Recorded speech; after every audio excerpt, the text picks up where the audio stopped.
David Martinez clutched his daughter's hand as they walked past the gleaming corporate tower where he'd just been humiliated.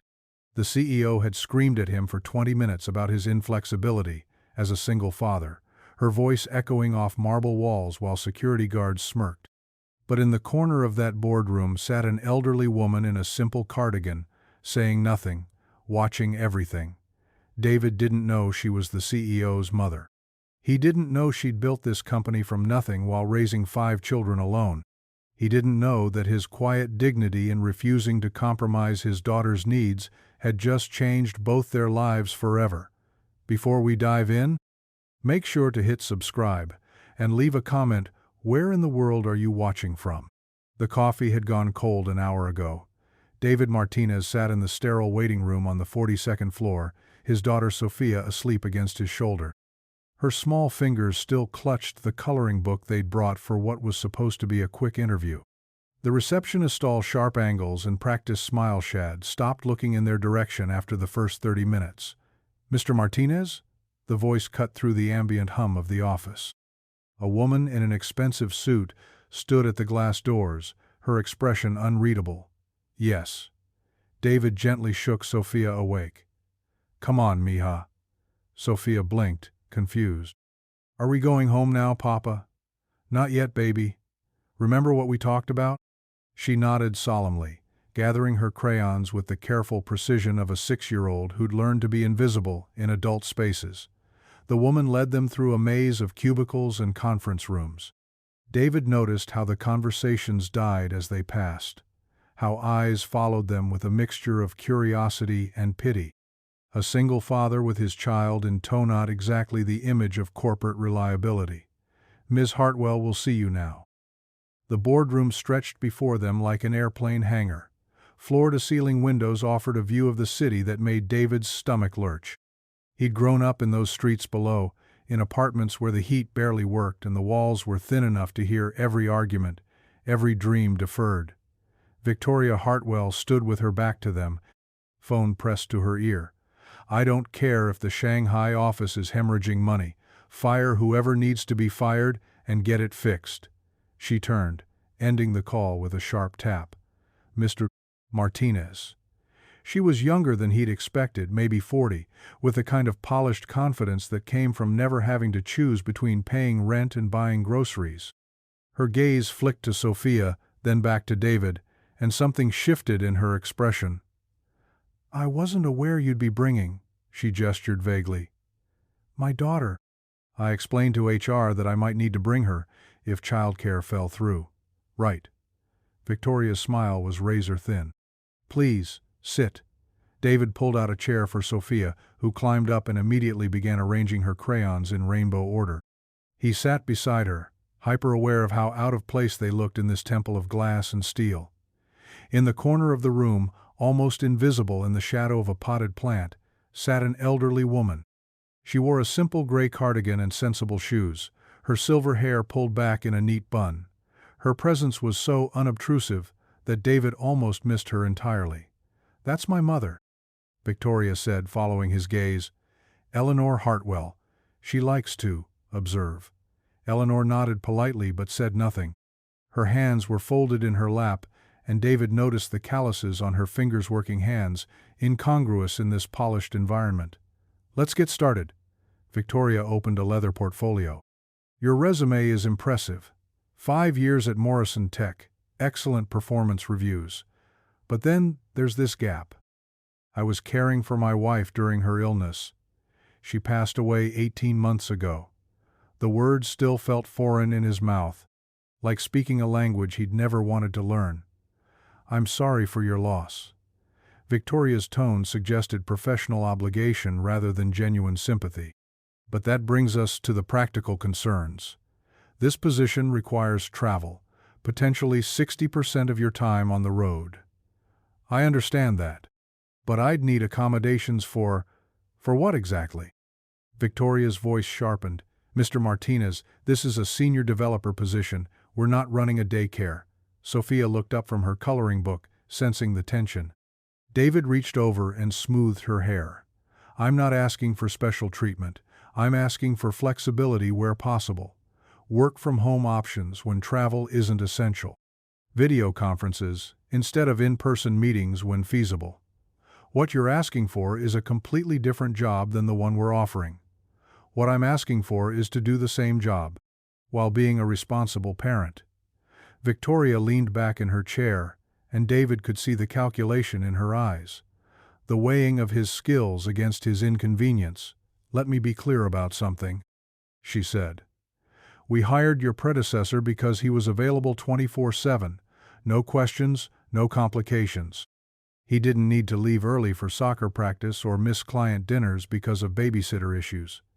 He also left you for a competitor after 18 months, David replied quietly.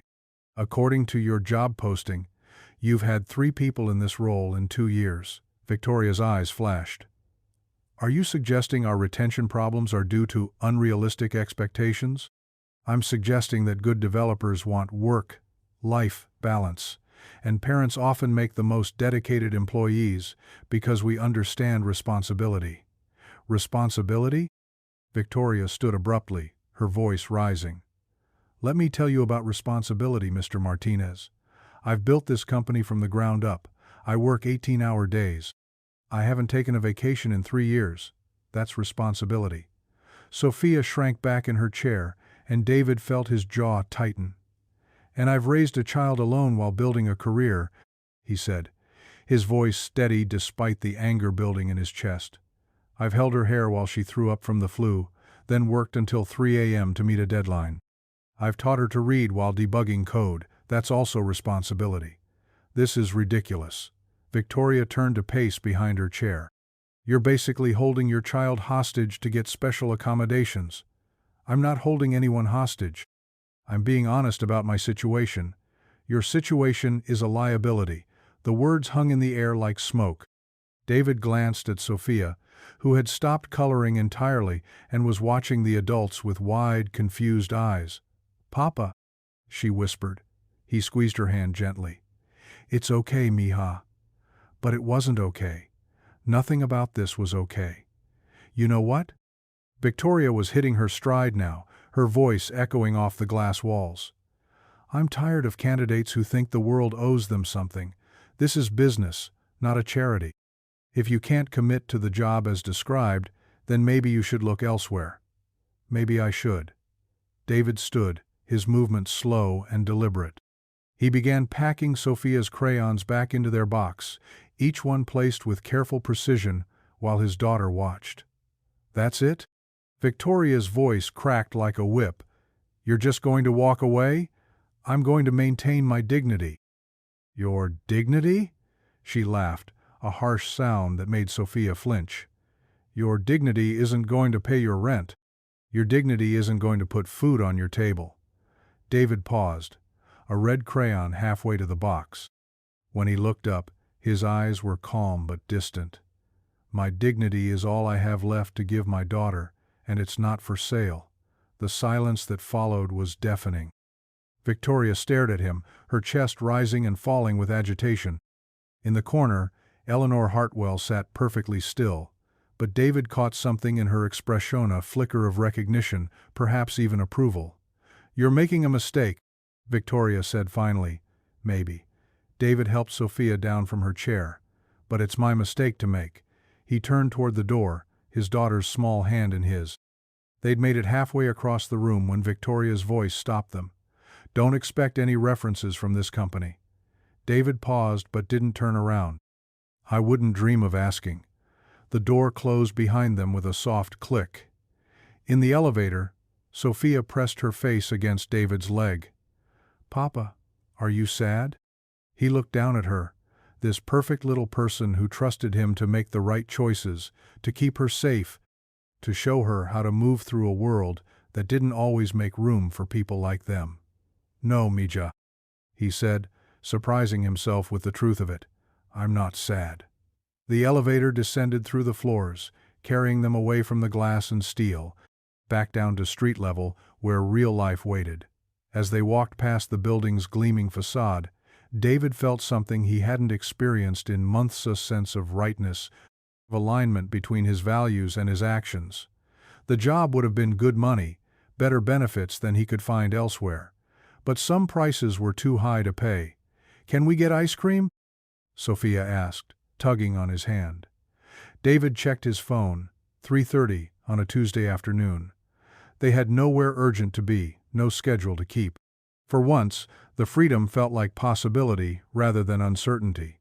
Why not? They found a small shop 2 blocks away, the kind of place with mismatched chairs and a menu written in chalk. Sophia chose strawberry with rainbow sprinkles, and David got vanilla classic, uncomplicated. As they sat at a wobbly table by the window, watching the city move past in all its chaotic beauty, David felt his phone buzz, a text message from an unknown number. "This is Eleanor Hartwell. Would you be available for coffee tomorrow morning? I have a proposition that might interest you." David stared at the screen, trying to process the words. Eleanor Hartwell, the quiet woman in the corner, Victoria's mother. How had she gotten his number? Sophia was chattering about something, her face already sticky with ice cream, completely unaware that their day had just taken another unexpected turn. David looked out the window at the corporate tower, rising above them like a monument to ambition, then back at his daughter's happy face. Tomorrow would bring its own surprises. But for now, this moment was enough. The coffee shop Eleanor had chosen was nothing like the sterile corporate environment where they'd first met. Tucked between a used bookstore and a dry cleaner, it had the worn comfort of a place that had witnessed countless conversations over decades. David arrived 10 minutes early, Sophia in tow because Mrs. Chen, his usual babysitter, had called in sick. He debated bringing her. The text from Eleanor had been professional but cryptic, and he wasn't sure what kind of meeting this would be. But the alternative was canceling, and something about the older woman's quiet presence in that boardroom had intrigued him. Sophia claimed a table by the window, spreading out her coloring book with the territorial confidence of a regular customer. David ordered her chocolate milk and a muffin, then waited. Eleanor arrived precisely on time, carrying a leather bag that looked older than David. She'd traded yesterday's cardigan for a navy blazer, but the same sensible shoes clicked against the worn linoleum as she approached their table. "Mr. Martinez. Thank you for coming." She sat across from him, her movements economical and precise. "And you must be Sophia." Sophia looked up from her drawing a house with windows that looked like eyes and a door that seemed to smile. "That's a beautiful house," Eleanor said. "Does someone special live there?" "Me and Papa," Sophia replied without hesitation. "And maybe a dog someday, if we find the right one." Eleanor smiled, and David caught a glimpse of warmth that had been carefully hidden in the boardroom. "Dogs are excellent judges of character," Eleanor said. "They never choose the wrong family." She turned to David, her expression becoming businesslike again. "I apologize for yesterday. My daughter can be intense. She was protecting her company. I understand that." "Do you?" Eleanor tilted her head slightly, "because what I saw yesterday wasn't protection, it was fear." David frowned. "Fear of what?" "Of being seen as weak. Of making accommodations that might be perceived as softness." Eleanor's fingers traced the rim of her coffee cup. "Victoria believes that ruthlessness equals strength. It's a lesson she learned from watching me build that company." There was something in her voice, regret, maybe, or recognition of a mistake made long ago. "You built Hartwell Industries?" 43 years ago. Started in my kitchen with a typewriter and $500 borrowed from my sister." Eleanor's eyes grew distant. "I had 5 children under 10, and a husband who'd just walked out. Victoria was the oldest, barely 8 years old, but she helped with the babies while I worked 18-hour days." Sophia looked up from her coloring, sensing something important in the adult conversation, even if she couldn't follow the details. "Victoria remembers those years," Eleanor continued. "She remembers me crying over bills, missing her school plays, falling asleep at the kitchen table over spreadsheets. She learned that business means sacrifice. That success requires choosing work over everything else. But you succeeded. I survived." Eleanor's correction was gentle but firm. "There's a difference." David watched her carefully. This wasn't the conversation he'd expected when he'd agreed to meet. Why are you telling me this?" Eleanor was quiet for a long moment, watching Sophia color. The little girl had moved on to drawing flowers around the house, daisies and roses mixed together in impossible colors. "Because yesterday, in that boardroom, I saw something I thought I'd forgotten." Eleanor's voice dropped to almost a whisper. "I saw a parent who understood that some things matter more than money." She reached into her leather bag and pulled out a manila folder. "This is a business proposal. Not a job offer, a partnership opportunity." David opened the folder, scanning the documents inside. Financial projections, market analysis, and at the top, a simple business plan for a software consulting firm. "I don't understand." 3 months ago, I began divesting my holdings in Hartwell Industries. I'm 76 years old, Mr. Martinez.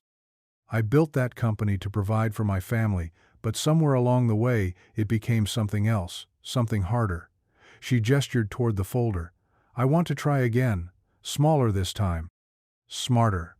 With someone who understands that business should serve life, not the other way around." David felt his pulse quicken. "You want me to start a company with you?" "I want to back your company. Silent partner, initial funding, access to my network of contacts. You handle the technical side and day-to-day operations. What's the catch?" Eleanor smiled. "The catch is that we do business differently. Flexible schedules for employees with families. Parental leave that actually lets parents parent. Success measured not just in profit margins, but in whether people can go home at night and be present for the people they love." Sophia had stopped coloring and was listening now, her 6-year-old instincts picking up on the shift in her father's energy. David shook his head. "This is incredibly generous. But I don't understand why you'd take this kind of risk on someone you barely know." "Because I know the most important thing about you." Eleanor's voice was steady, certain. "I know you walked away from my daughter's offer yesterday. Not because you couldn't use the money I can see from your clothes, your shoes, the careful way you budget even this coffee that you need the work. You walked away because you refused to compromise your principles." She leaned forward slightly. "Do you know how rare that is? In 43 years of business, I've seen people sell their ethics for much less than Victoria was offering. But you chose your daughter over financial security. You chose integrity over convenience." David glanced at Sophia, who was now drawing what looked like a swing set in the yard beside the house. "I chose survival," he said quietly. "If I'd taken that job, I would have become someone she couldn't respect. And if she can't respect me, I've lost the only thing that matters." "Exactly." Eleanor's eyes lit up. "That kind of clarity is rarer than any technical skill. I can teach business strategy, market positioning, client relations. I can't teach character." The weight of the offer settled on David like a blanket, warm but heavy with possibility and risk. "What about Victoria?" "This is still her company, at least partially. Victoria will have her opinions, but the beautiful thing about being 76 is that I've stopped caring whether my children approve of my choices." Eleanor's smile was mischievous. "Besides, she'll come around. Eventually." Sophia tugged on David's sleeve. "Papa, can I have another muffin?" "Please, mija." And yes, as David signaled the waitress, Eleanor watched the interaction with the careful attention of someone who understood that the small moments revealed everything about a person's character. "There's one more thing," Eleanor said when Sophia was distracted by her second muffin. "I'd like you to think about what kind of company you want to build, not just the services you'll offer, but the culture, the values, the legacy you want to leave for her." She nodded toward Sophia, who had muffin crumbs on her chin and was humming while she colored. "I built Hartwell Industries to escape poverty, but I'm afraid I created something that traps people in a different kind of poverty of never having enough time for what matters." David looked at the business plan again, seeing not just numbers and projections, but possibility, a chance to create something that honored both ambition and humanity. "I need to think about this." "Of course, take your time." Eleanor stood, gathering her bag. "But don't take too long. Opportunities like this don't wait forever." She paused at the table's edge, looking down at Sophia's drawing. "That's a lovely home you've drawn. Very welcoming." Sophia beamed. "Would you like to visit sometime? We don't have a dog yet, but Papa makes really good pancakes." Eleanor's composure cracked just slightly, and David saw a flash of something vulnerable beneath the businesswoman's facade. "I would like that very much," she said softly. After Eleanor left, David and Sophia sat in comfortable silence. The coffee shop bustled around them with the ordinary rhythms of a Tuesday morning, students hunched over laptops, retirees sharing newspapers, mothers juggling toddlers and caffeine. "Papa?" Sophia looked up from her drawing. "Is the nice lady going to help us?" David considered how to answer. How do you explain to a 6-year-old that sometimes salvation comes disguised as coincidence? That sometimes the universe offers second chances through the kindness of strangers? "Maybe, mija. What do you think about that?" Sophia tilted her head, considering with the seriousness that children bring to important questions. "I think she has sad eyes like you did after Mama went to heaven. But also happy eyes, like when you make pancakes on Sunday." Out of the mouths of babes, David felt something tight in his chest begin to loosen. "Should we go home and talk about this?" Sophia nodded, carefully tearing her drawing from the coloring book. "Can we give this to the nice lady next time we see her? I think she'd love that." As they walked home through the familiar neighborhood streets, David felt the weight of decision settling on his shoulders. The safe choice would be to keep looking for traditional employment, to take whatever accommodations he could get and make the best of it. But Eleanor's offer wasn't just about business, it was about possibility. The possibility of building something that aligned with his values. The possibility of showing Sophia that work and family didn't have to be in constant conflict. The possibility of creating the kind of company he wished had existed when he'd sat in that sterile waiting room, hoping against hope that someone would see him as more than a liability. Their apartment building came into view, its red brick facade warm in the morning sun. As they climbed the 3 flights to their unit, Sophia chattering about dogs and pancakes and nice ladies with sad happy eyes, David realized that for the first time in 18 months, he was looking forward instead of just surviving.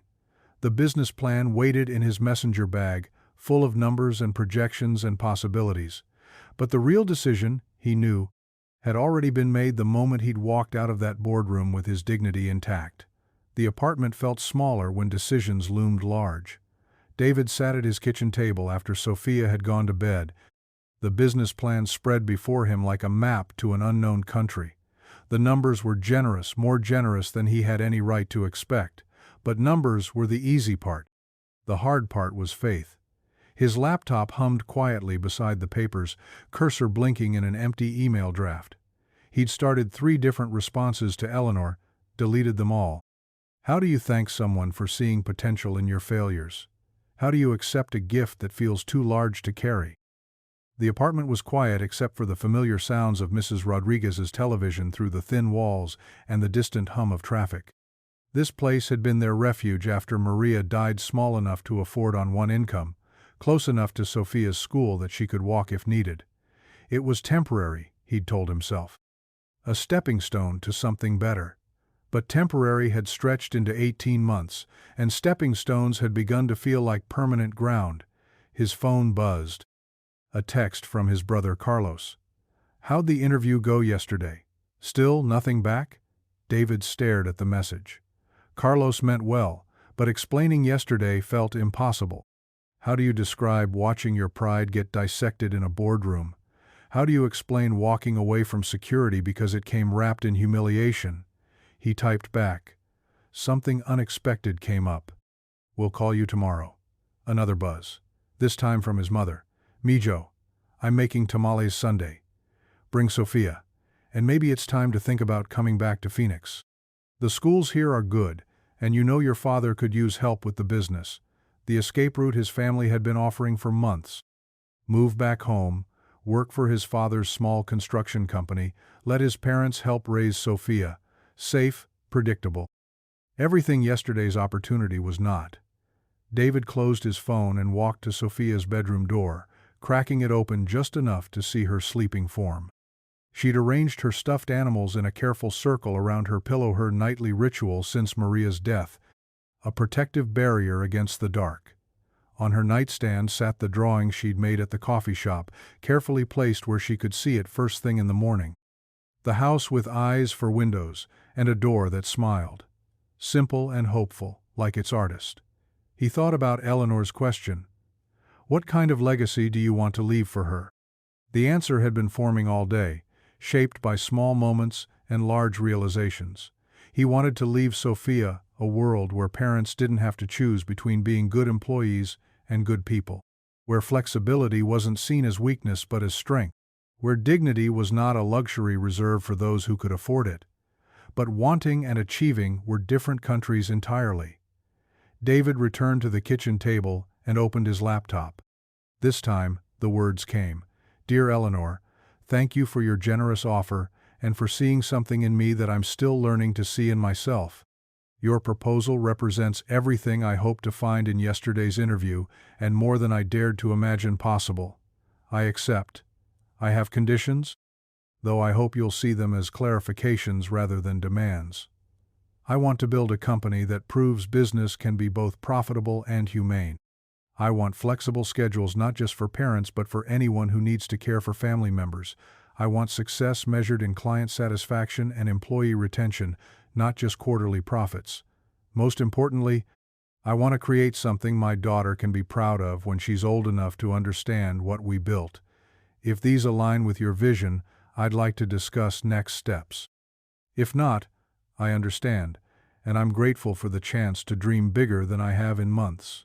Respectfully, David Martinez P.S. Sophia asked me to tell you that our door is always open for pancakes and dog visits, whenever you're ready. He hit send before doubt could intervene. The response came faster than he'd expected. David, your conditions are not conditions, they're exactly why I chose you. Can you meet me at the office tomorrow at 9 a.m.? Not Victoria's office, mine.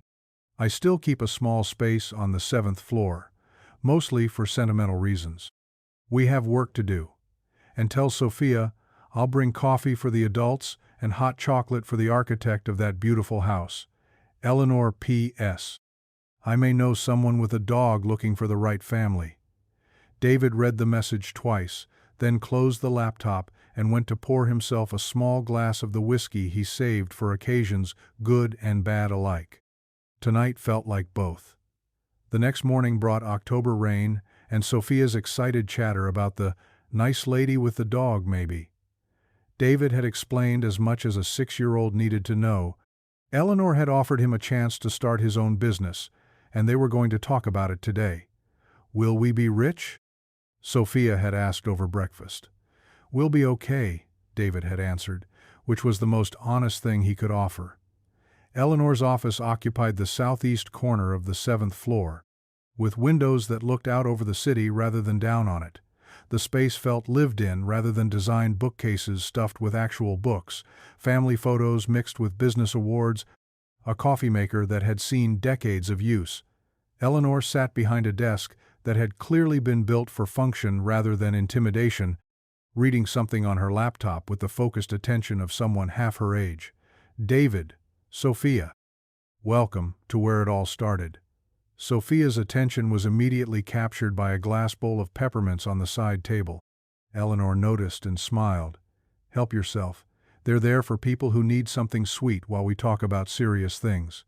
While Sophia carefully selected a mint, Eleanor poured coffee for the adults and hot chocolate for the child, moving with the economy of someone who had hosted countless meetings in this space. I've been thinking about your email, Eleanor said, settling into her chair. Particularly about measuring success in retention rather than just profit. Do you know what our employee turnover rate was last year? David shook his head. 47%. Victoria sees it as natural selection, the weak leaving so the strong can thrive. I see it as hemorrhaging institutional knowledge and human potential. She pulled out a tablet and swiped to a presentation. I've spent the last 3 months analyzing our most successful projects.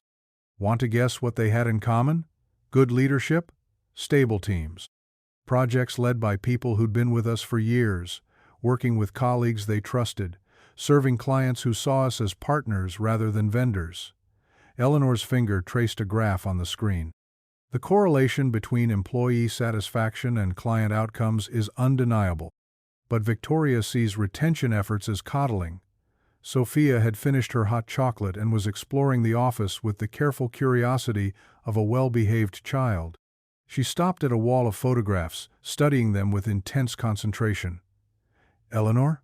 Sophia's voice was small but clear. "Is this your family?" Eleanor joined her at the photo wall. "Some of them. That's Victoria, when she was about your age, and those are her brothers and sisters." Sophia pointed to a picture of a much younger Eleanor, surrounded by 5 children in what looked like a kitchen. "You look tired." Eleanor's laugh was soft and sad. "I was tired. Very tired." "But happy too?" Eleanor studied the photo with fresh eyes. "Yes, happy too." David watched this exchange with growing understanding. Eleanor wasn't just offering him a business opportunity, she was trying to rewrite history, to create the company she wished had existed when she was a single mother, juggling 5 children and 18-hour workdays. "The development timeline," David said, returning to business. "How quickly do you want to launch?" "That depends on how quickly we can find the right people. I'd rather start small with a team that shares our values than rush to market with whoever we can hire." They spent the next hour discussing practicalities: office space, initial client outreach, hiring criteria. Sophia colored at a small table Eleanor had set up for her, occasionally offering observations that were surprisingly insightful. "Papa," she said during a discussion about work-from-home policies, "if people can work at home sometimes, they can make lunch for their kids." "Exactly," Eleanor said. "What else would make people want to work for us?" Sophia considered this with the seriousness she brought to all important questions. "Nice bathrooms. And maybe plants." "Plants make everything better." Eleanor made a note on her tablet.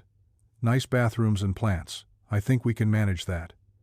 As the meeting wound down, Eleanor walked them to the elevator. "David, I want you to know that this won't be easy. We're challenging a business culture that's been decades in the making. There will be people who see our policies as weakness, our flexibility as unprofessional. I understand. Do you? Because my daughter will likely be one of those people. Victoria and I don't always see eye to eye on business philosophy." The elevator arrived, and they stepped inside. As the doors closed, Sophia looked up at Eleanor with the directness that only children could manage. "My papa says doing the right thing is hard sometimes, but that's what makes it right." Eleanor's eyes softened. "Your papa is a very wise man." The elevator descended through the floors, carrying them down from the world of meetings and presentations to the street level where real life waited. As they reached the lobby, Eleanor touched David's arm. "I have one more thing for you." She reached into her bag and pulled out a small wrapped package. For Sophia. Sophia unwrapped it carefully, revealing a small picture frame containing the drawing she'd made at the coffee shop, the house with eyes for windows and a smile for a door. "I had it framed," Eleanor explained, "because I think every architect should have their first design properly displayed." Sophia hugged the frame to her chest, her face glowing with the pride of being taken seriously by an adult.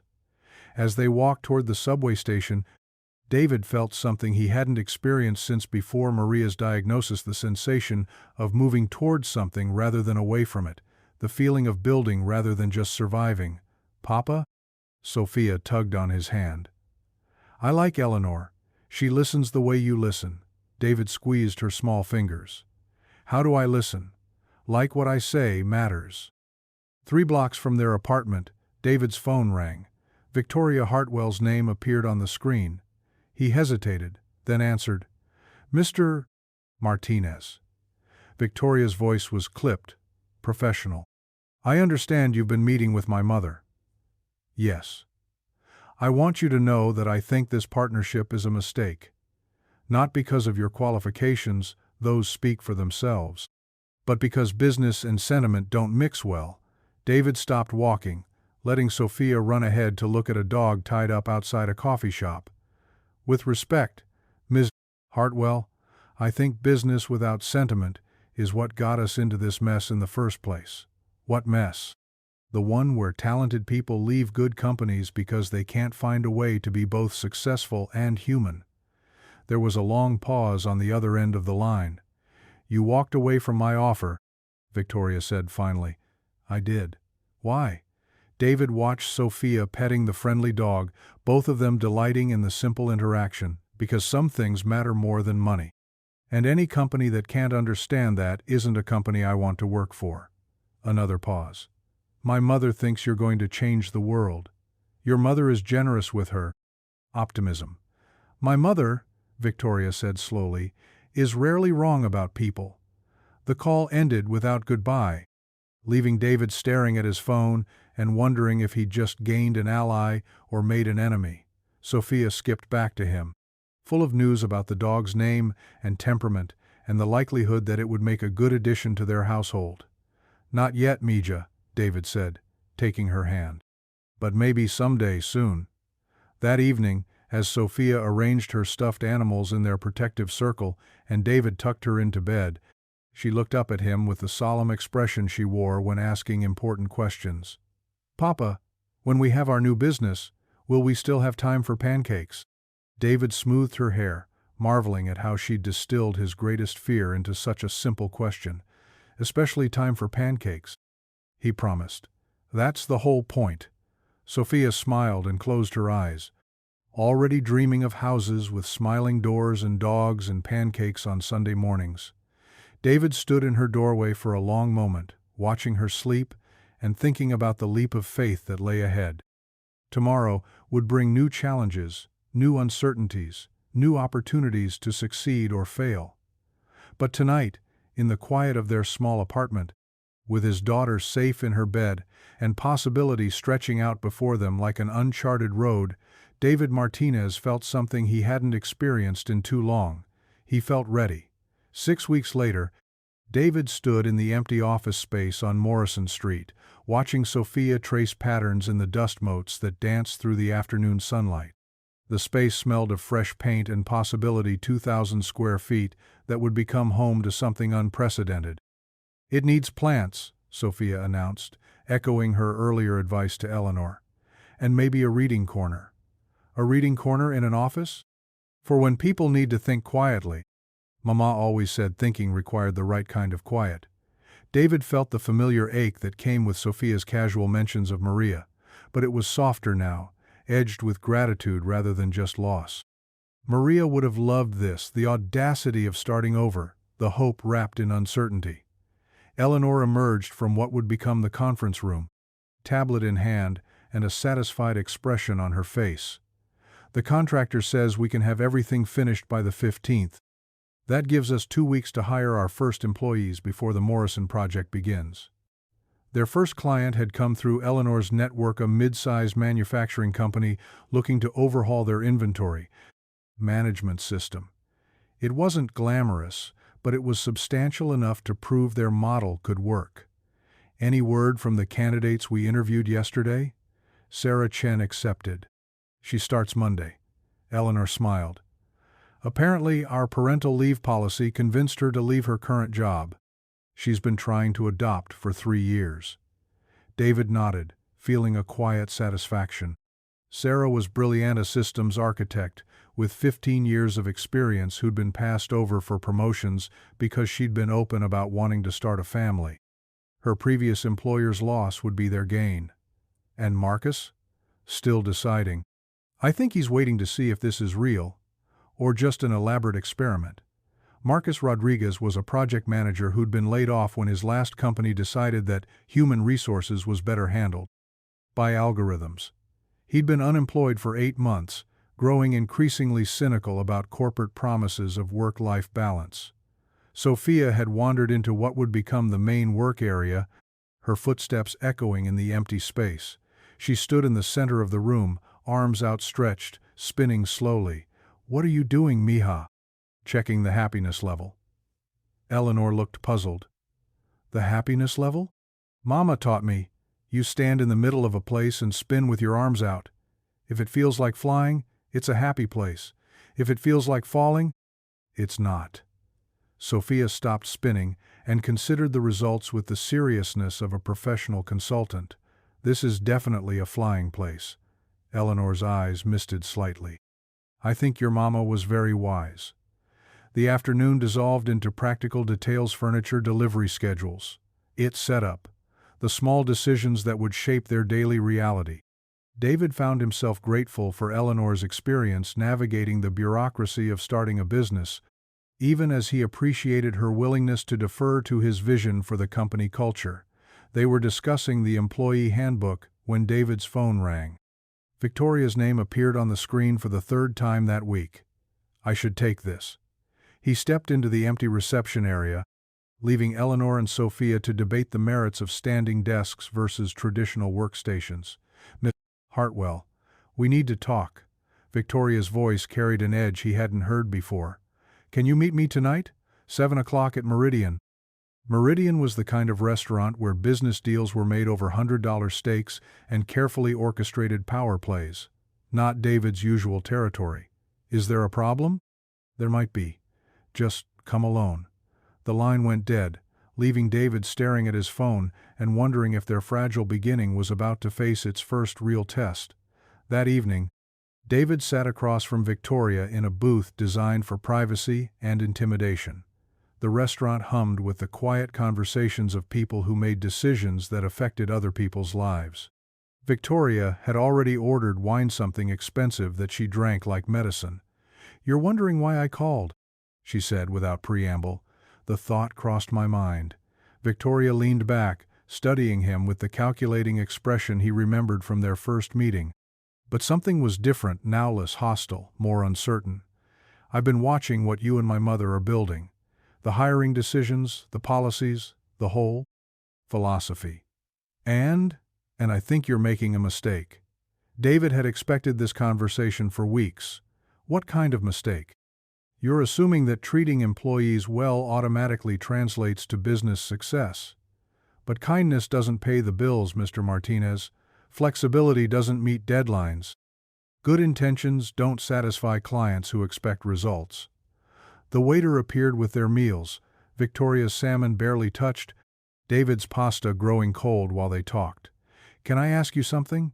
David set down his fork. When was the last time you went home before 8 o'clock? That's not relevant. When was the last time you had dinner with friends? Read a book that wasn't business-related? Took a vacation without checking email? Victoria's jaw tightened. Success requires sacrifice. Whose definition of success? The question hung between them like a challenge. Victoria took another sip of wine, her movements controlled but somehow brittle. You know what I think? David continued, his voice gentle despite the tension.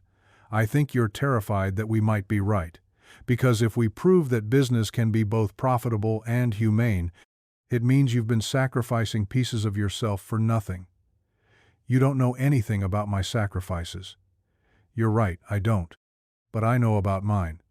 David pulled out his phone and showed her a picture of Sophia asleep at his desk the night before, her coloring book serving as a pillow, while he worked late on project specifications.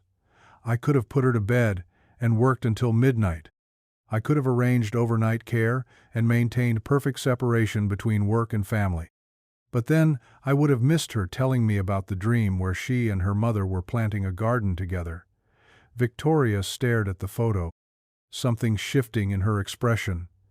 Some moments matter more than profit margins, David said quietly. And the beautiful thing about building our own company is that we get to decide which moments those are. They sat in silence for several minutes, the restaurant's ambient noise filling the space between them.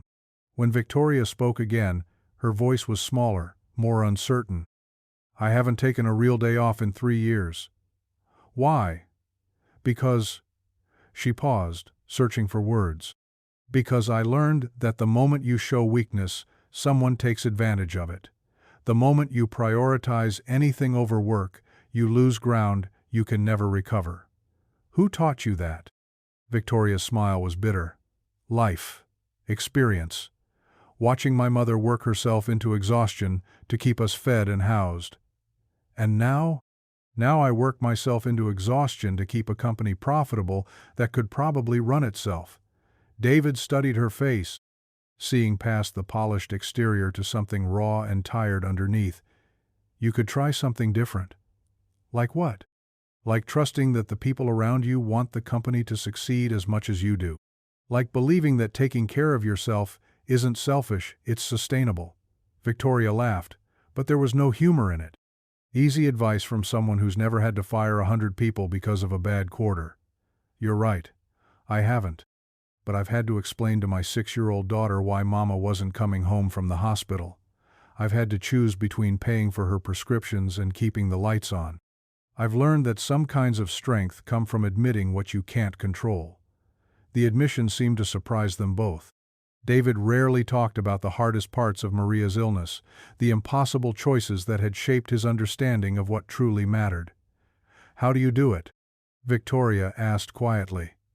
How do you stay optimistic when everything is uncertain?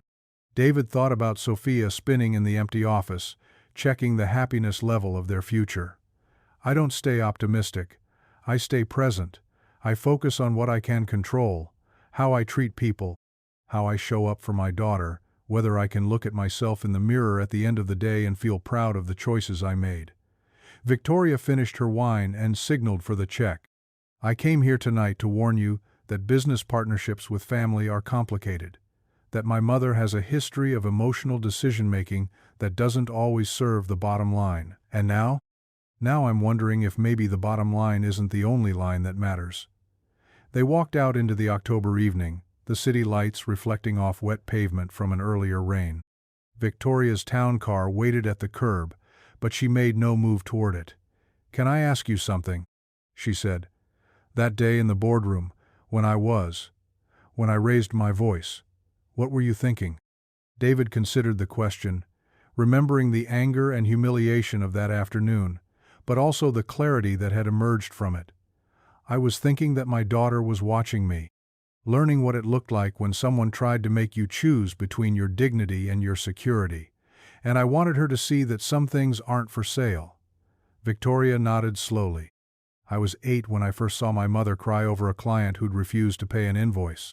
She'd put everything into that project, and losing that money meant we might lose our apartment. What did you learn from that? That trusting people was dangerous. That showing vulnerability was a luxury we couldn't afford. Victoria's voice was barely audible above the city noise.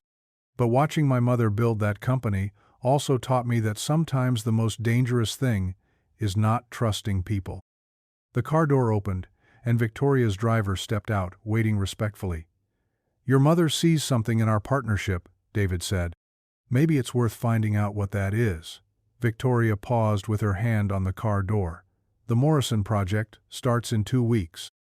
If you succeed with that, if you prove that your model can handle real pressure and real deadlines, I'll consider adjustments to how we operate at Hartwell Industries.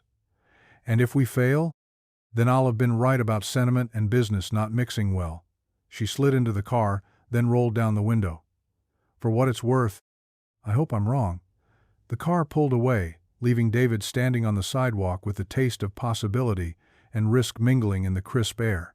He pulled out his phone and called Mrs. Chen, his babysitter, to check on Sophia. She's fine, mijo, working on a puzzle and asking when you'll be home. Tell her 10 minutes. And Mrs. Chen? Thank you. For what? For making it possible for me to have meetings like this without worrying about her. The subway ride home gave David time to process the evening's conversation. Victoria's challenge felt less like a threat and more like an opportunity, a chance to prove that their principles could withstand the pressure of real business demands. He found Sophia at the kitchen table, surrounded by puzzle pieces that depicted a family of bears having a picnic. She looked up when he entered, her face brightening. Papa, I saved you the sky pieces. They're the hardest, but you're good at hard things. David sat beside her, studying the scattered blue pieces that would eventually form clouds and atmosphere. How was your day, mija? Good. Mrs. Chen taught me to make empanadas, and I told her about our new office with the plants we're going to get. What kind of plants do you think we need? Sophia considered this with her usual seriousness. Green ones. And maybe some that flower, so people remember that beautiful things can grow anywhere. David found a corner piece of sky and clicked it into place. That's very wise. Mama used to say that gardens need both sunshine and rain to grow. What do you think that means? That good things come from all kinds of weather. As they worked on the puzzle together, David felt the rightness of the path they'd chosen settling around him like a comfortable coat. The Morrison project would be challenging, the pressure intense. But they would face it with integrity, surrounded by people who understood that success meant more than just profit. The sky pieces slowly came together under their patient hands, creating something complete and beautiful from fragments that had seemed impossible to connect. Outside their apartment window, the city hummed with its endless rhythms of ambition and hope, struggle and triumph. Somewhere in that maze of lights, Eleanor was probably working late on project specifications. Somewhere else, Victoria might be questioning everything she thought she knew about business and success. And here, in this small kitchen, where empanadas had been made, and puzzles solved, and a father and daughter had spent another evening building their understanding of the world piece by careful piece, David Martinez felt the quiet satisfaction of knowing that tomorrow would bring them closer to the company they were meant to create. A place where sky pieces and ground pieces could coexist in the same beautiful picture. The Morrison project went sideways on a Tuesday. David sat in the emergency meeting room at Morrison Manufacturing, watching their client's IT director pace back and forth like a caged animal. The inventory system they'd spent 8 weeks building had crashed during the morning shift changeover, taking half the plant's production schedule with it. $47,000 in lost productivity, Jim Morrison was saying, his voice tight with controlled anger. 47,000 in one morning. Sarah Chen typed furiously on her laptop, running diagnostics while Marcus coordinated with the plant floor supervisors. David forced himself to stay calm, to project the confidence their small team needed while his mind raced through possible solutions. The core system is stable, Sarah reported without looking up. The crash happened in the integration layer, something in the legacy interface. How long to fix it? Morrison asked. We need to identify the specific conflict first, David said. Give us 2 hours to run a full diagnostic. 2 hours? Morrison's face reddened. We're losing money every minute this thing is down. I understand the pressure, Mr. Morrison, but if we rush a patch now, we risk making the problem worse. Morrison stopped pacing and fixed David with the kind of stare that had probably intimidated suppliers and employees for decades. You know what, Martinez? This is exactly why I don't work with small companies. When the real pressure hits, you fold. The words hit harder than they should have, echoing Victoria's warnings about sentiment and business not mixing well. David felt the familiar weight of other people's expectations, the crushing awareness that his team's reputation and Eleanor's faith in him hung in the balance. We're not folding, David said quietly. We're being thorough. Same thing in my book. Sarah looked up from her laptop, catching David's eye. He saw his own anxiety reflected there, mixed with determination. She'd left a secure job for this opportunity, trusting that their promises about work-life balance meant something. Now those promises were being tested against the harsh reality of client expectations. Marcus, David said, can you coordinate with the plant supervisors to implement manual tracking for the next 2 hours? Sarah and I will focus on the fix. For the next 90 minutes, David and Sarah worked with the focused intensity of surgeons operating on a critical patient. They traced code paths, analyzed error logs, and slowly pieced together the cascade of failures that had brought down the system. The problem turned out to be elegant in its simplicity, a date format conflict between Morrison's 30-year-old legacy system and their new inventory tracker, the kind of issue that was invisible until specific conditions aligned, then catastrophic when they did. Got it, Sarah announced, her fingers flying over the keyboard. The legacy system expects menu DD YYY format, but our integration assumes DD menu YYY. When the day and month values are both valid, it works fine. But today's the 13th month 13 doesn't exist in the old system, so it throws an exception. David felt relief wash over him. How long to fix? 20 minutes to code the format converter, 10 minutes to test, 5 minutes to deploy. Do it. 35 minutes later, the Morrison manufacturing inventory system hummed back to life. Production schedules updated, workers returned to their stations, and the crisis that had threatened to destroy their reputation became a footnote in a successful project. Jim Morrison watched the screens populate with real-time data, his expression gradually shifting from anger to grudging respect. "Not bad," he admitted, "though I still say 2 hours was too long." "Mr. Morrison," David said carefully, "can I ask you something?" "Shoot." "Would you rather we'd rushed a fix that might have failed again during tonight's shift, or taken the time to solve the problem correctly?" Morrison considered this, then nodded slowly. "Point taken. But next time, communicate better. Tell me what you're doing, and why." The silence made me nervous. As they packed up their equipment, Sarah approached David with a mixture of exhaustion and satisfaction on her face. "That was intense." "Welcome to consulting," David replied. "You did great work in there. I kept thinking about what you said during my interview, that pressure reveals character. I wanted to make sure mine was worth revealing." The drive back to their office gave David time to process the morning's events. Crisis management wasn't new to him. He'd navigated plenty of technical emergencies in his previous jobs. But this felt different. This time, he wasn't just protecting his own career, he was stewarding something larger, something that other people had invested their hopes in. He found Eleanor in the main work area, reviewing project timelines with Marcus, while Sophia colored at her designated desk in the corner. They'd set up a small workspace for her after school, and during school breaks complete with her own computer, loaded with educational games and art programs. "How did it go?" Eleanor asked, looking up from her tablet. "Crisis averted, systems running smoothly."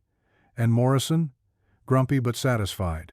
Sarah identified the problem, we fixed it properly, and we learned some valuable lessons about client communication. Eleanor smiled. "Crises have a way of clarifying what matters. How's the team holding up?"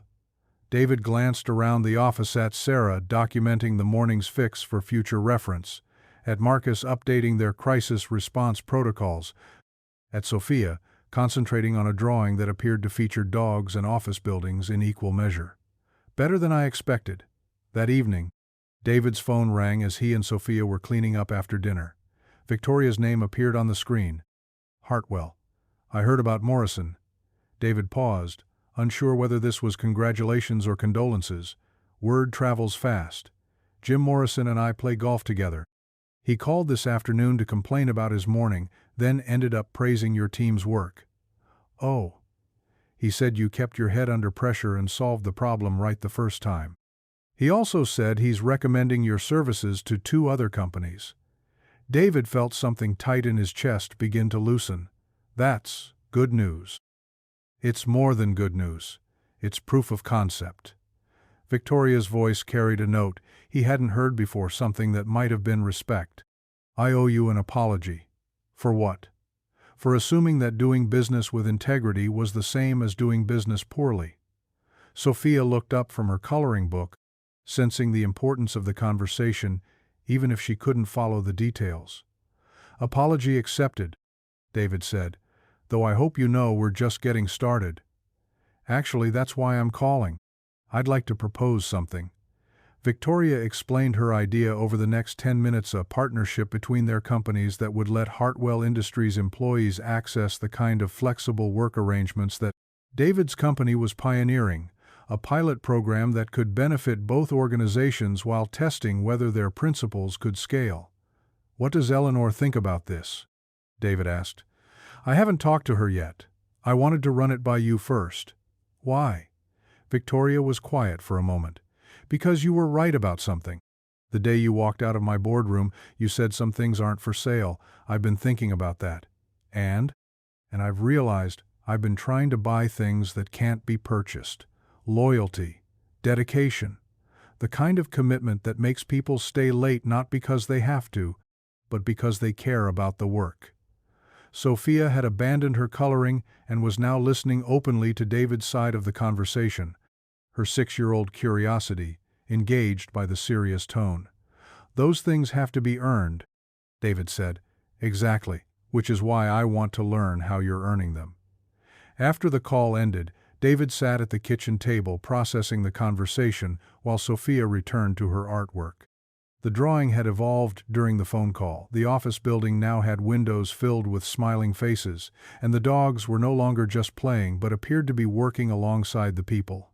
"Papa, is the angry lady not angry anymore?" David considered how to explain the complexity of Victoria's transformation to a 6-year-old. "I think she's learning that being angry all the time is very tiring, like when I'm mad about bedtime?" "Exactly like that." Sophia nodded sagely. "Maybe she needs more sleep." The next morning brought a surprise visitor. David arrived at the office to find Eleanor and Victoria sitting in the conference room, their body language suggesting a conversation that had been both difficult and necessary. "David," Eleanor called out when she saw him. "Perfect timing. Victoria has a proposal." As Victoria outlined her partnership idea, David watched the family dynamics play out in subtle gestures and careful words. Years of business disagreements had created a formal distance between mother and daughter, but underneath the professional courtesy, he could see genuine affection struggling to reassert itself. "The pilot program would start with our development team," Victoria explained. 25 people who've been pushing for more flexible arrangements. We'd implement your policies for 6 months and measure the results." "What kind of results?" David asked. "Employee satisfaction, retention rates, project completion times, client feedback, everything we can quantify. And if the results are positive?" Victoria exchanged a look with Eleanor. "Then we consider expanding the program company-wide." The meeting stretched into the afternoon as they worked through details, reporting structures, success metrics, communication protocols. It was complex negotiations made more challenging by the personal history between Victoria and Eleanor, but David found himself impressed by both women's commitment to finding common ground. "There's one more thing," Victoria said as they wrapped up. "I'd like to propose a joint project, something that would let our teams work together on a real client engagement." "What kind of project?" "Morrison Manufacturing wants to expand their system to 3 additional plants. It's a big enough job that we could staff it jointly, your people handling the technical architecture, mine managing the broader implementation." David felt the weight of opportunity and risk settling on his shoulders. Success would validate everything they'd built and open doors to larger projects. Failure would damage both companies and potentially end their partnership before it truly began. "When would this start?" "Next month, if you're interested." David looked around the conference room at Eleanor's encouraging smile, at Victoria's carefully controlled hope, at the walls where they'd hung Sophia's architectural drawings alongside their business plans and client testimonials. Through the window, he could see Sophia in the main work area, teaching Sarah how to fold origami cranes while Marcus pretended to need instruction in the ancient art of paper folding. "I'm interested," David said, "but I have one condition." "What's that?" "We do this our way. No compromising on the values that got us here. If we're going to prove that business can be both profitable and humane, we have to stay true to those principles even when the pressure mounts." Victoria nodded slowly. "I was hoping you'd say that." That evening, David and Sophia sat on their apartment building's fire escape, watching the city lights twinkle below them. It had become their ritual on important days, a chance to process the changes in their lives while maintaining perspective on what truly mattered. "Papa, are we going to be okay?" The question surprised him. Sophia rarely worried about their financial security anymore, having adapted to their new stability with the resilience of childhood. "What makes you ask that, mija?" Today felt like when we moved out of the old apartment, like everything was changing again. David understood. The partnership with Victoria, the expanded projects, the growing complexity of their business relationships, it all represented change. And change had been synonymous with loss in Sophia's young life. "Do you remember what Mama used to say about change?" Sophia thought for a moment. "That it's like seasons. Sometimes it's winter and everything looks dead, but spring always comes if you wait long enough." "And what season do you think we're in now?" Sophia looked out over the city, considering the question with her usual seriousness. "Spring," she said finally. "Definitely spring." A breeze rustled through the fire escape, carrying the scents of the city exhaust and coffee, ambition and hope, the complex perfume of millions of lives intersecting in countless ways. "Papa?" "Yes? I think Eleanor and Victoria are going to be okay too." "What makes you say that?" "They look at each other the way you and Mama used to look at each other when you thought I wasn't watching. Like they love each other but forgot how to show it. From the mouths of babes." David squeezed his daughter's hand, marveling at her ability to see past the complications adults created to the simple truths underneath. Below them, the city hummed with its endless rhythms of commerce and connection, ambition and affection. Somewhere in that maze of lights, people were making choices about what mattered most: success or integrity, profit or principles, the quick win or the long-term vision. As they climbed back through the window and began their nightly routine of pajamas and bedtime stories, David felt the quiet satisfaction of knowing they'd chosen well.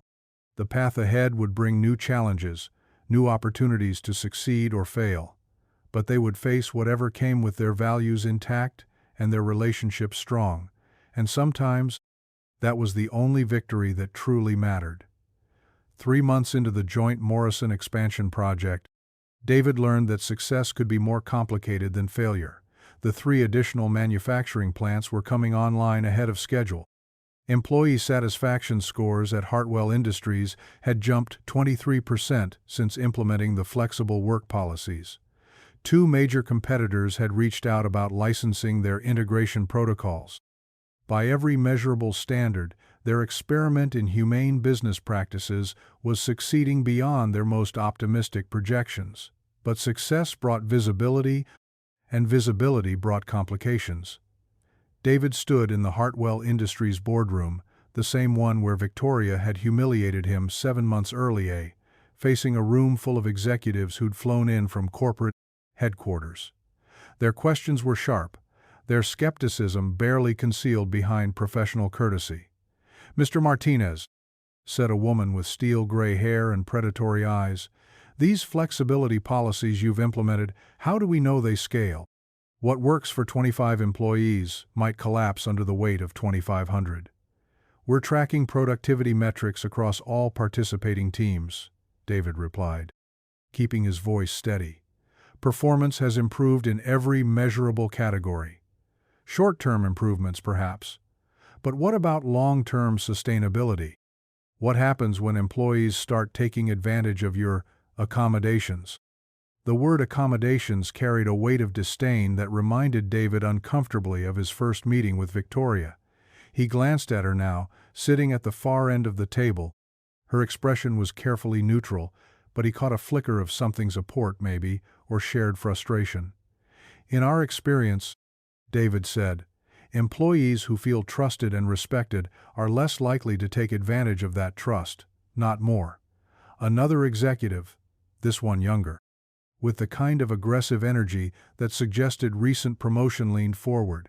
"That's a nice philosophy, but business isn't run on trust, it's run on accountability." "How do you measure accountability when people work from home 3 days a week?" Eleanor spoke for the first time since the meeting began. "Perhaps we should ask Jim Morrison that question. His productivity numbers speak for themselves. Jim Morrison runs a manufacturing operation, blue-collar workers, union contracts, traditional structures. That's entirely different from managing knowledge workers." David felt his patience beginning to fray. These were the same arguments he'd been hearing in various forms for months, the assumption that treating people well was somehow incompatible with running a profitable business. "With respect," he said, "I think you're creating a false choice. The idea that we have to choose between treating employees well and achieving business results assumes that people are fundamentally lazy or dishonest. My experience suggests the opposite." The steel-gray woman smiled without warmth. "Your experience is limited, Mr. Martinez. You've been running your company for less than a year. Some of us have been managing people for decades." The condescension was delivered with surgical precision, designed to diminish his credibility while maintaining plausible deniability. David recognized the technique. He'd seen it used against contractors, vendors, anyone who lacked the corporate pedigree to command automatic respect. "You're right," David said quietly. "My experience running a company is limited, but my experience being an employee spans 15 years. I know what it feels like to choose between my child's school play and a client meeting. I know what it's like to work for people who see flexibility as weakness and loyalty as something to be extracted rather than earned." The room went silent. David could feel Victoria's eyes on him, measuring his response to pressure. "I also know," he continued, "that the best work I've ever done happened when I felt supported rather than monitored. When I trusted my employer to treat me like a human being rather than a resource to be optimized." The younger executive leaned back in his chair. "That's a touching personal testimony, but business decisions can't be based on feelings. Can't they?" Eleanor's voice cut through the tension like a blade. "Because last quarter, the teams using David's policies had lower turnover, higher client satisfaction scores, and beat their delivery targets by an average of 8%. One quarter doesn't establish a trend. Neither does decades of assumptions about what motivates people." The meeting continued for another hour, but David could feel the battle lines hardening. The executives from corporate headquarters saw their pilot program as a dangerous precedent proof that employees might demand better treatment across the entire organization. They were here to contain the experiment, not expand it. As the room emptied, Victoria approached David with an expression he couldn't quite read. "That was well done." "Was it?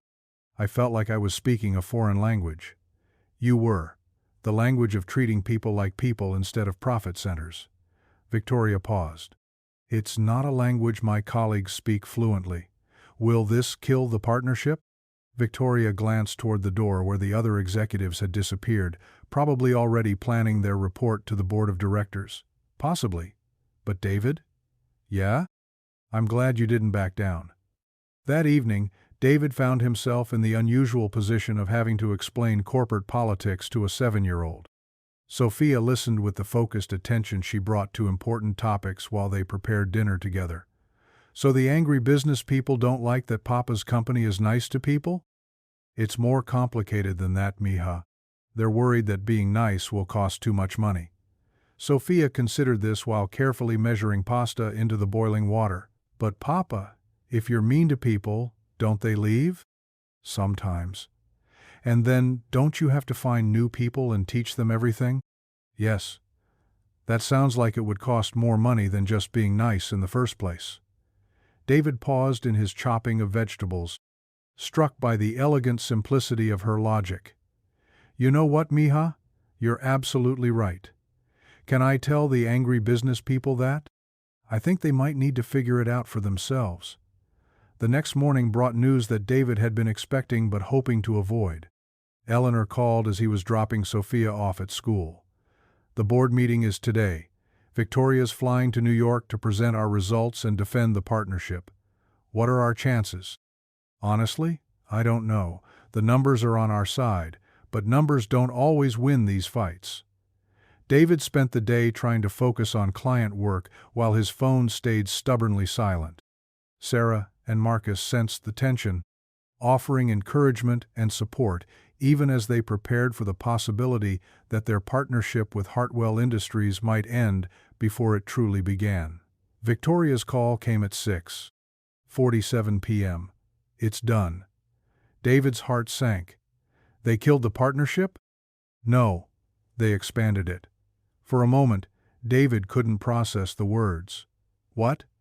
"They're implementing the flexible work policies across all North American operations. 6,000 employees. They want you to oversee the rollout." David sank into his desk chair, trying to wrap his mind around the magnitude of what Victoria was saying. "How?" "I thought they were ready to shut us down." "They were, until I presented them with the real numbers." Victoria explained what had happened in the boardroom 12 floors above Wall Street.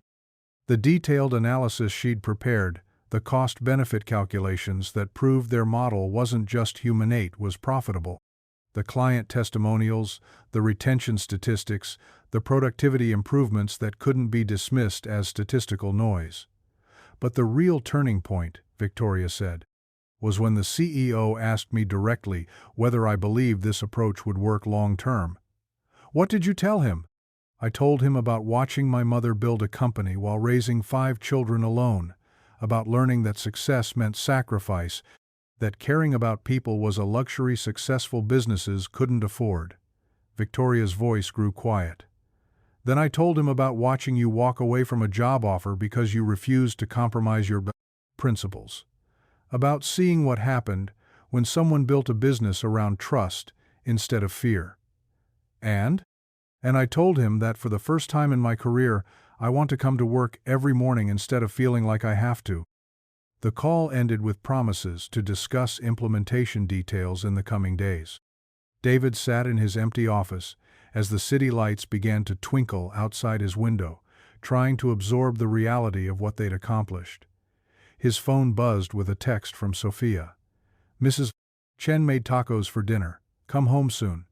The heart emoji was a recent addition to her texting vocabulary, deployed with the strategic precision of someone who understood that small gestures of affection could transform ordinary moments into something special.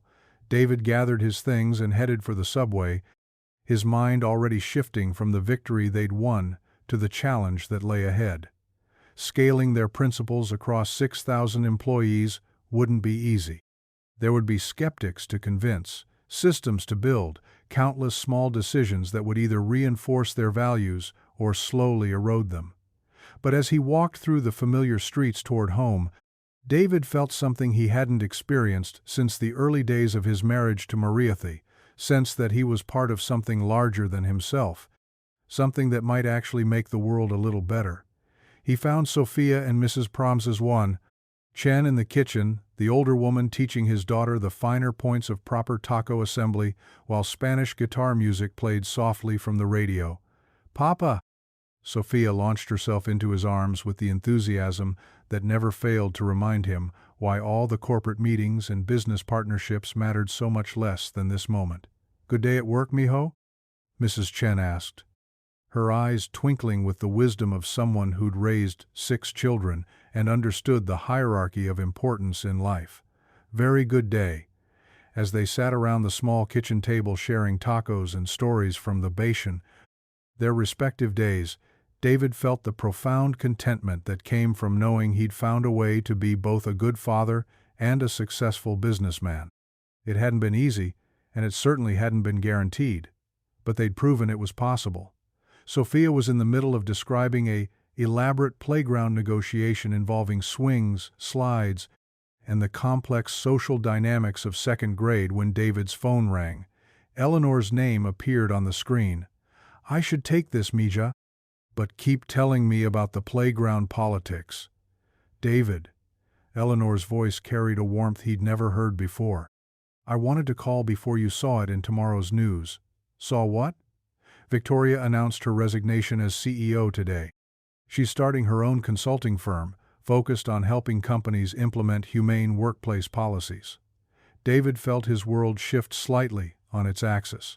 "She's leaving Hartwell Industries?" "She's leaving the old way of doing business. There's a difference." As Eleanor explained Victoria's transition plan and the board's surprisingly supportive response, David watched Sophia demonstrate the proper method for preventing taco filling from escaping its shell. Her technique involved careful engineering and patient construction, principles that seemed oddly applicable to the work of building a more humane business world. "There's one more thing," Eleanor said. "Victoria asked me to ask you something." "What's that?" "She wants to know if you'd consider a partnership. Not your company working for hers, but something equal. Something built from the ground up to prove that business can be both profitable and humane." David looked around his kitchen at Sophia's homework spread across the counter, at Mrs. Chen quietly cleaning up the dinner dishes, at the photographs on the refrigerator that captured the daily joy of their rebuilt life. "Can I think about it?" "Of course. But David?" "Yeah? Whatever you decide, know that you've already changed more than you realize. The ripples from what you started are going to spread farther than any of us can imagine." After the call ended, David helped Sophia with her math homework while Mrs. Chen finished in the kitchen.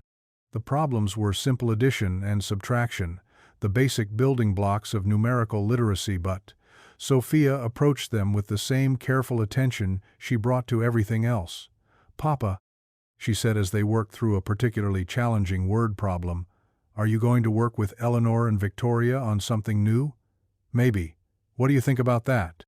Sophia chewed on her pencil eraser, considering the question with the seriousness she reserved for important decisions. "I think Mama would like that you're helping people be nicer to each other at work." The observation hit David with unexpected force.